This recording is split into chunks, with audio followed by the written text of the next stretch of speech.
You're listening to Sweet Life, the show that helps you find and walk your own special path. I'm Brooke Peterson. Here on Sweet Life, we like to explore unconventional career possibilities, self-discovery, professional development, and more. Whatever helps and whatever works to make it sweet. It's something we all have to do. It comes with just being born.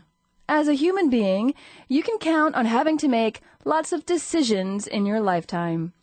Sounds basic enough, right? Make a decision. A or B. I'll take A, thank you. Boom. Next. Well, maybe, at least for some, it's not as easy as that. Then you put the scenario in your workplace, and the pressure of making good, fast, competent decisions intensifies. A lot. Chuck Appleby is a leadership and organization development consultant with over 30 years of management, consulting, and coaching experience in government, industry, and nonprofits. He is the president and founder of Appleby and Associates in Vienna, Virginia, and is also the founder of Great Enterprises Consortium, an alliance of independent consultants who are dedicated to creating great workplaces. He's also a founding member of the World Institute for Action Learning, which we will discuss. He is an adjunct faculty member in human and organization learning programs at the George Washington University. Thank you for joining us from Virginia, Chuck Appleby. I'm really pleased to be here. Thanks so much.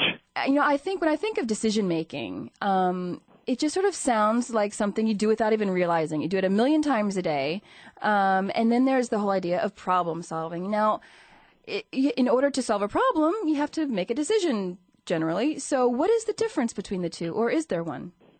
Well, I think that the first step in any decision is to really figure out what the decision is, what the problem I'm trying to solve is. And I think if I were to say there's one thing that plagues most people in making good decisions is that they don't start at the very beginning and gain clarity on the problem that they're trying to solve.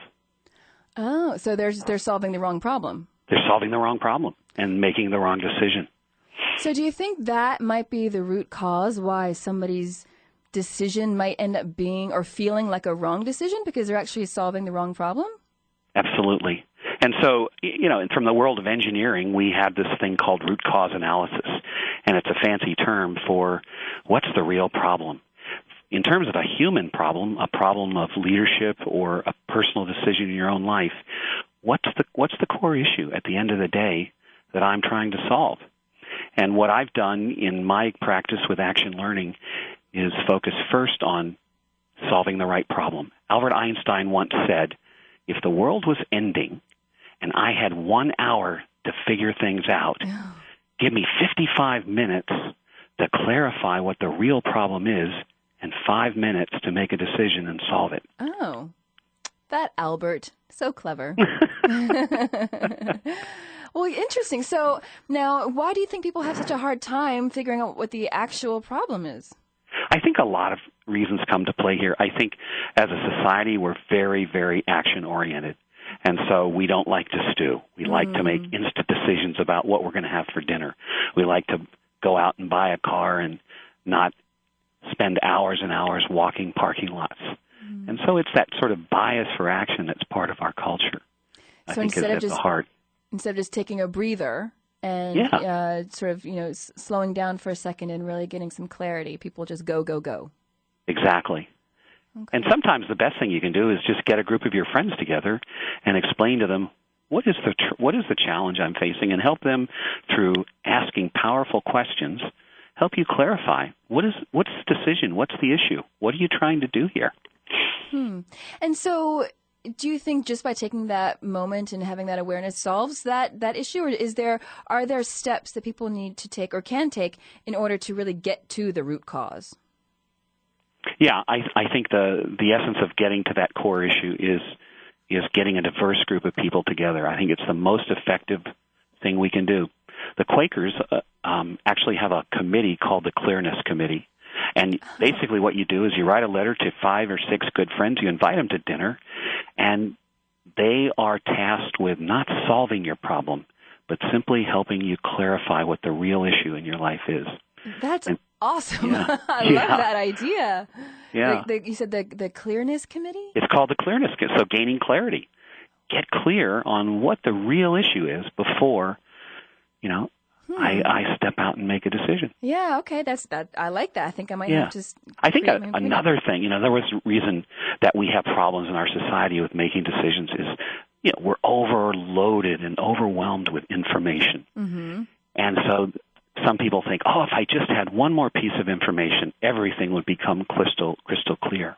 Mm-hmm. And what it turns out is what really drives making a decision has much more to do with emotion than it does facts. And a lot of people, I'm sure in the audience, are probably saying, right, it's all about the facts, leave emotion out of it. But think about it. You're a guy, you're 22 years old, you're going out to buy a car, you have to make a decision. So you want a car, you think, what's the criteria? What are the things I'll use to decide? You say, so I want it to go fast, 0 to 60 in less than 5 seconds. I want it to have a lot of power. I want it to have a lot of sort of, some people would call it sex appeal or chick magnetism. Mm-hmm. And, maybe a third factor is I want it to really have low maintenance because I don't want to spend my weekends fixing my car. Mm-hmm. But the question is, to make a decision, which one of those three is the most important thing?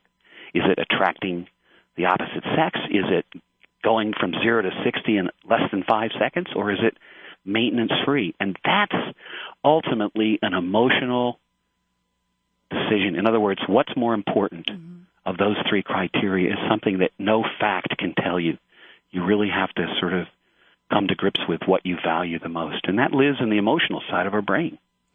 Now, but what happens if your emotions sort of steer you wrong or it's under emotional duress and not necessarily what you might like more, but more under like an emotional sense of pressure or stress or Absolutely. Angst. How do you maintain some clarity in that position? That's a great question, and I think your question almost leads to an answer, and that is probably not best to make a decision when you're under stress unless the situation absolutely demands it. If I'm on a road and I have to avoid crashing into a pole or avoid hitting a truck, I have to make a rapid decision. So, you're stuck in that case. But when I'm trying to figure out, do I hire a new employee or, is this the woman for me for the rest of my life? That's the time when you need to sort of step back, get clarity on, what it is you really want, weigh those factors that we talked about, what's more important in this decision, how much more important in the car decision is going fast over low maintenance. Mm-hmm. So that requires time, reflection, and again, I'm always going to point back to it really can help you if you just gather a group of 3 or 4 friends together and say, hey guys, just ask me some tough questions here and make sure that I'm thinking through all the possibilities. Now, just something what happens if you don't really have 4 or 5 good friends that you trust that are around that have good judgment skills? So what do you do? So Ben Franklin gave us a tool called force field analysis. He said, take a piece of paper, put a plus on one column and a minus on the other, and just add up all the pluses of the decision on one column and add up all the minuses of the decision in another column. And then take a look at it, sleep on it, and sort of say, where's the weight of this force field analysis? Is it on the plus side, make the decision, or on the negative side, hold off, get another option? Right. Okay, so I guess that always is another option. But when you hold off, after doing this list of pros and cons, might that just be a symptom of paralysis and an inability to make a decision? Absolutely. So what is it that causes paralysis? I would go back to, it's a feeling when you're in paralysis. It's a feeling of I'm spinning. I can't come to closure. And I'd say it's one of two things. You haven't gotten clear on what ultimately you want to get out of the decision, or you haven't built a set of good criteria to help you make the decision. So some of the things you can do is just sort of Google, what are some of the key factors in making a decision about buying a car, or key factors in making a decision about, do I want to stay with this person for the rest of my life? Start brainstorming a list of criteria and figure out which ones are important to you, and then how important is each one.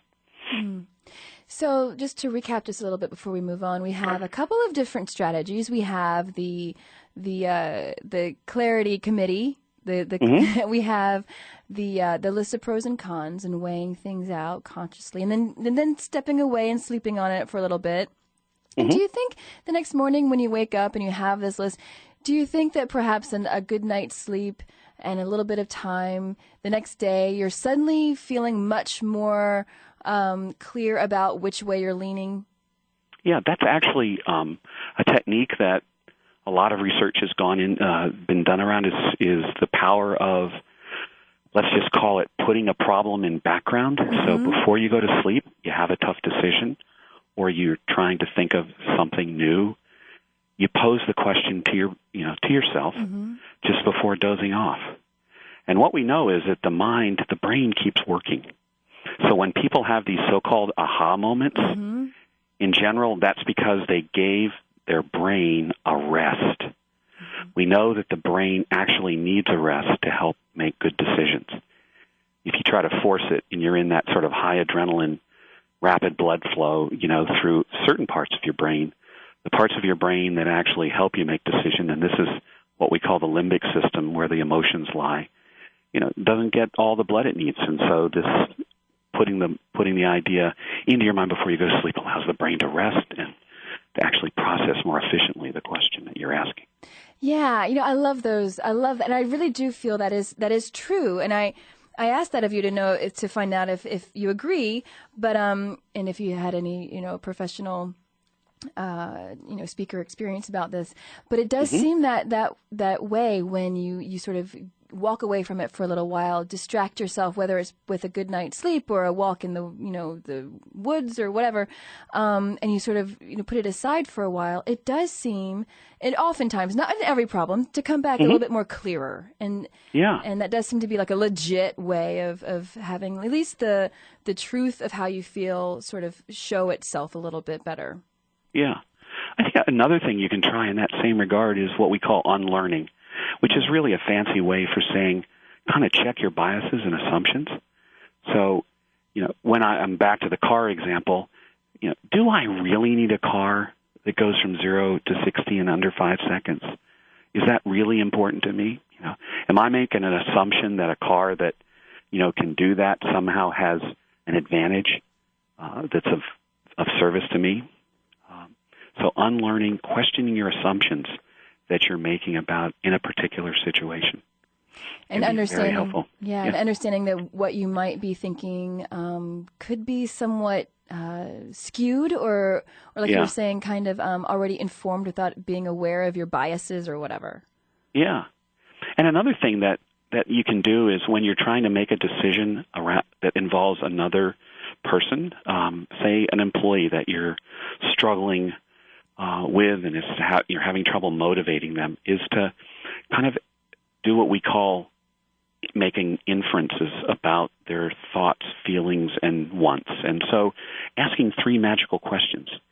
I wonder what she's thinking, I wonder what she's feeling, and I wonder what she wants. And I'm talking about an employee perhaps who's not, performing up to speed. So this can actually help you make good decisions around how do I approach this person. Well, that's a really interesting idea. We're going to come back to that in just one moment. We are speaking with Chuck Appleby, president and founder of Appleby and Associates in Vienna, Virginia. Don't go anywhere. We're learning how to make some decisions around here. Sweet Life on Lancer Radio.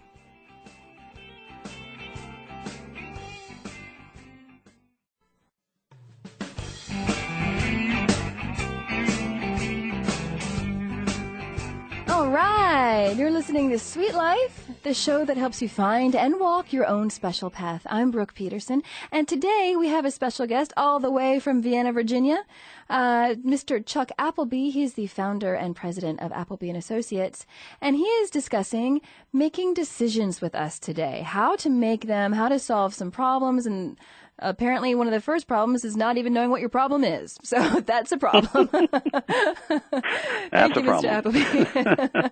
All right. So before the break, we were talking about a manager trying to figure out what somebody thinks, feels and wants. And my question that seems really obvious to me is, well, how the heck would he know what somebody else is thinking, feeling, and wanting?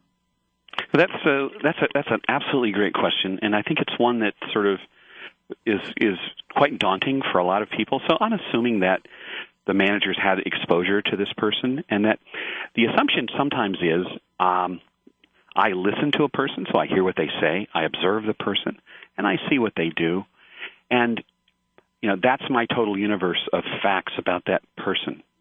But what we know is that you're getting a lot of information about that person above and beyond what they're actually saying and doing. For example, we all know that nonverbal communication is such an important communications device, and people are communicating to you nonverbally all the time. Just the way a person walks into a meeting with you, how are they sitting? How are they structured? Are they leaning forward? Are they sitting back? What is that telling us? So the human being actually has a lot of ability to quickly size up a situation based on the presence and the information that's coming at you nonverbally.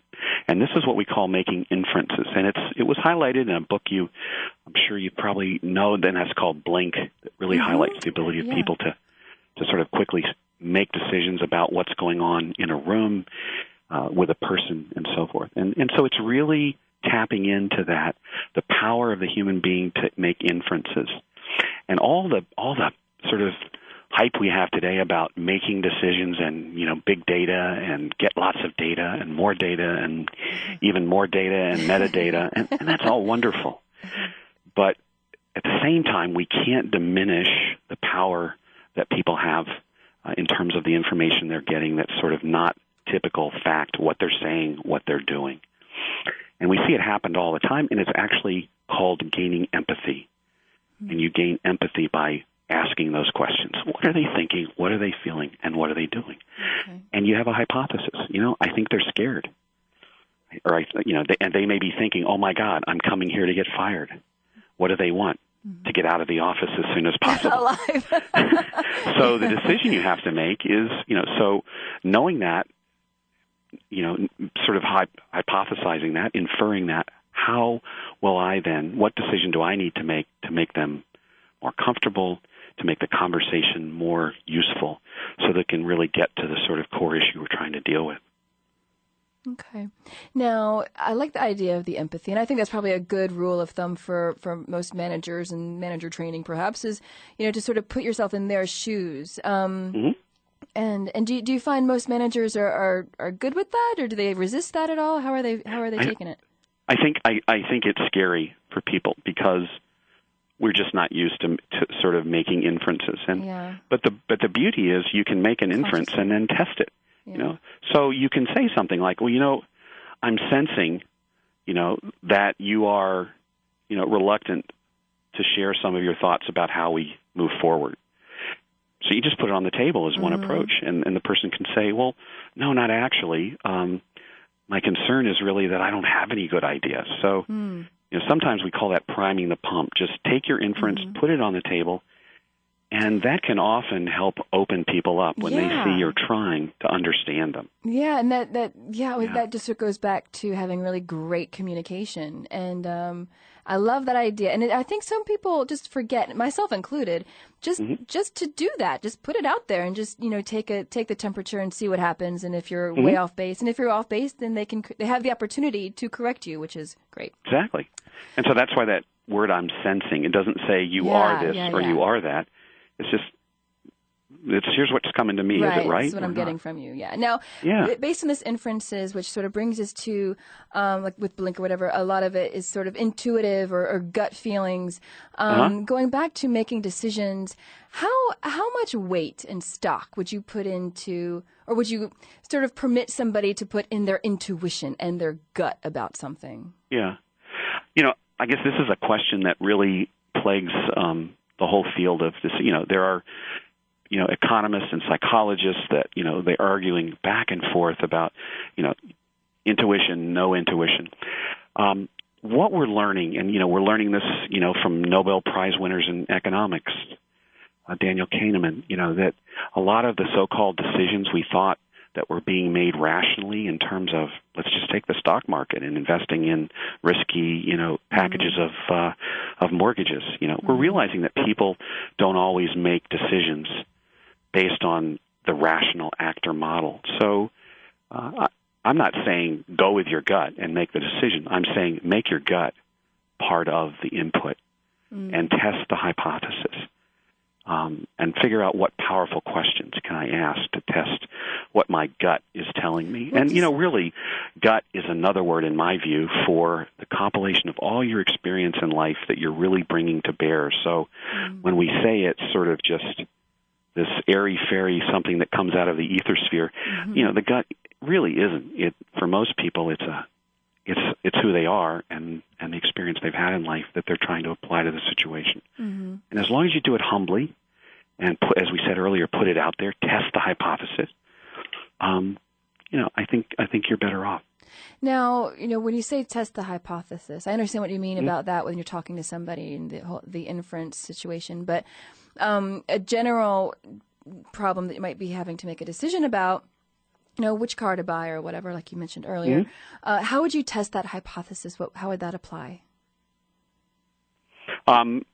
Rent a car and see if you like it. Well, so yeah, I mean, let me test drive one of these new cars and really see, is going 0 to 60 in under 5 seconds really give me that huge thrill that I've always dreamed about? Okay. Or talk to someone who's got this sort of cool car that you've had and say, do you ever get tired of, putting your pedal to the metal and, shooting out in front of everybody? Does it sort of wear off after the first 150 times you've done it? Am I really willing to pay, an extra $5,000 for a car just to get something that I'm going to get bored with? Yeah. Now, for somebody, I feel like a lot of people, the whole paralysis that we sort of brushed on a little bit, I'm assuming that sometimes people are paralyzed out of a fear of making a big mistake, and they just don't know which way to go, and they'd rather almost do nothing rather than do something really wrong. That's a great question, and so we often refer to those as that gremlin sitting on your shoulder saying, if you take that new job, you're going to fall flat on your face. And so what we do in cases like that to help people sort of overcome that fear, there's a couple of things we can do. So one of the most basic things you can do is have somebody talk to somebody who's in that new job and sort of say, what was it like when you first got there, and how long did it take you to sort of overcome the, oh my gosh, I've made a terrible decision. The other thing we can do that I think is really powerful is you can do a simple little kind of 3-question test with someone. So let's say you did fall on your face. How likely is that? How likely do you think it is you're going to take this job that you kind of been training for the past 5 years? How likely is it? Oh, well, I guess it's not all that likely. And then the second question is, and so what would be the impact if you fell on your face? Well, I guess my nose would get bloody, and then I'd wipe it off, and I'd get up, and I'd go back to work. And the third question is, and so let's assume it did happen. Your nose got bloody when you fell on your face. You picked yourself up. What is it you could do to sort of reduce, the pain, the risk of falling on your face, or of being able to recover quickly after you fell on your face? So again, this is cognitively helping people to sort of take a step into the future and kind of walk through it in their mind and how preparing for the consequences, whatever they might be. And interesting, we found that people actually oftentimes fear success more than failure, which is something that when I first read it, I thought, oh, this is silly. But as I thought about it, I thought about how many steps have I taken in my life or not taken, because I thought, oh my gosh, that's going to involve twice the time away from home, and all these things and so forth. And so what happens if you do make a bad decision and it is horrible and it's terrible? And how do you get back on the horse again? How do you get that confidence and trust yourself the next time you have to make a big decision? Well, I think the secret there is to go into every situation saying, this is about attitude and mindset, which I think is the great underutilized method we have of changing the universe is helping people to get different mindsets. So the mindset is, the first mindset that I would point to is what we call the being good versus getting better mindset. If I'm a being good person, it means all I care about is the A. If I'm a getting better person, it means, of course I care about the A, but what I really want to do when I go to the professor is say, what do I have to learn to get the A? So the first mindset is having this notion of it's really about learning and not about sort of getting the A or making the grade or getting the promotion. And I think that sort of creating that learning mindset that failure sometimes is actually one of the greatest gifts we can have. When you ask a lot of bosses about the kind of people they would hire, you often hear them say, I want to hire somebody who's actually failed, picked themselves up, and walked on. Yeah, the strength and that perseverance. Yeah, and back to your question, how do you pick yourself up? I think it's starting with that attitude that, failure is just part of life, and it's actually an important part of life, that allows you a chance to fail, and maybe a door closes and the old other door opens. Or, boy, did I learn a heck of a lot. Yeah. And there you go. You're giving yourself the permission to just improve and get better the next time. Thank you so much for joining us, Mr. Appleby. You bet. Mr. Appleby is the founder and president of Appleby & Associates in Vienna, Virginia. To find out more about Mr. Appleby and his company, go to www.applebyandAssociates.com. You've been listening to Sweet Life. I'm Brooke Peterson. You can like us on Facebook by searching Sweet Life Radio Show. Until next time, make it sweet.